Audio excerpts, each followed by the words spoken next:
من نظر کردم به دنیا، اصلی او غمخانه بود.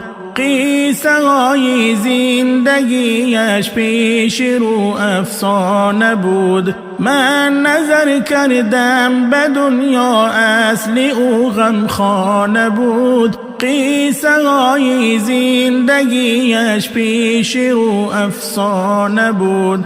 جز 2 روزی زندگانی هیچ معلومم نشد. چشم دل را من کشادم، این جهان ویرانه بود.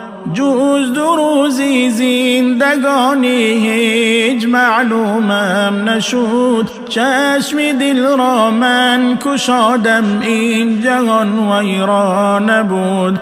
گرچه با حسن و جمالش فخر می سازد، ولی آدمی در او مثالی بلبلی بیلانه بود.